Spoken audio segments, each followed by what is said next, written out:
Au départ, donc, nous faisons sécher les plus de 30 kg de miel dans le chaudron.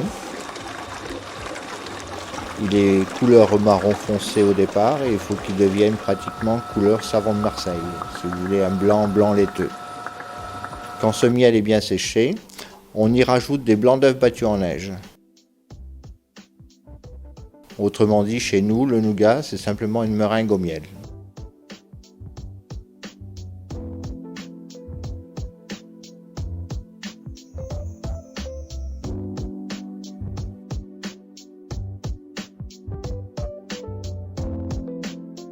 Quand cette meringue est montée, enfin le blanc d'œuf est bien monté, quand cette meringue est haute, on y verse des sucres cuits séparément, vers 145 degrés environ pour un tendre, 160-170 degrés pour un dur. On verse doucement ces sucres sur cette meringue qui permet de la stabiliser en hauteur pour éviter que le blanc d'œuf s'affaisse.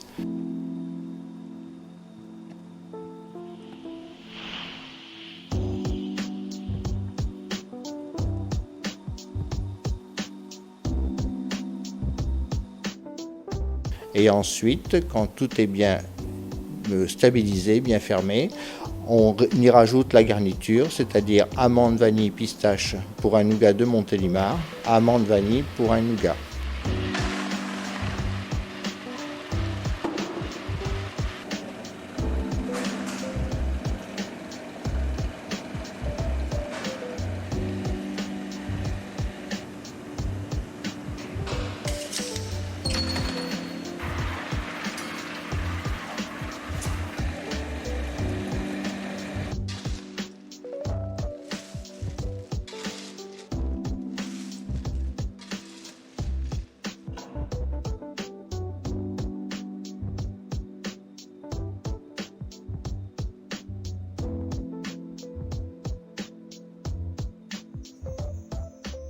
Cette pâte est extraite avec une pelle en bois et mise dans des cadres qui sont de différentes épaisseurs.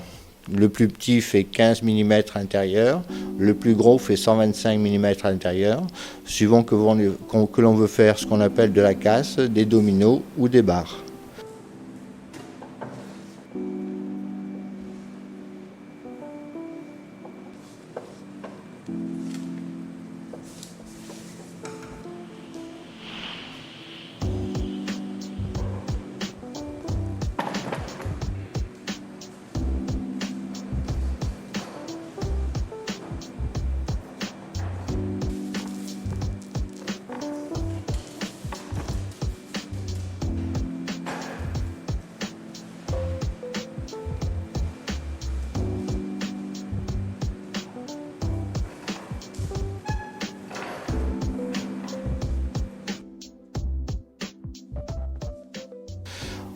Ensuite, quand le nougat est refroidi vers 30-35 degrés pour un tendre, 60 degrés pour un dur, on le scie.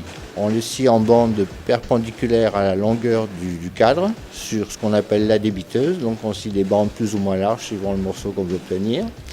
Et ces bandes sont reprises sur une autre scie pour couper le morceau définitif à 90 degrés de la première découpe.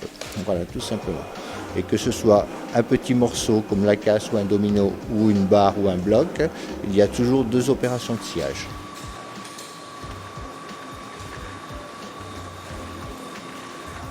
Et ensuite, donc, ces morceaux sciés passent dans la pièce d'à côté à la salle de pliage pour être pliés ou manuellement ou automatiquement par des machines.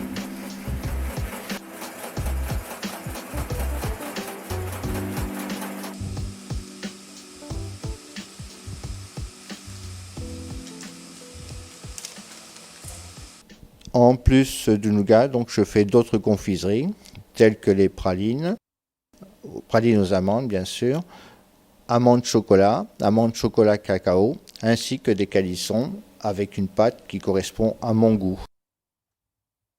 C'est des pâtes qui étaient faites par les anciens, qui contiennent actuellement, enfin pour ma fabrication, 50% d'amandes, amandes et amandes amères, 40% de melon et 10% d'orangettes. Et cette pâte est ensuite passée à la machine à former les calissons, c'est-à-dire c'est une genre de presse qui bouche simplement des alvéoles qui ont la forme des calissons que tout le monde connaît.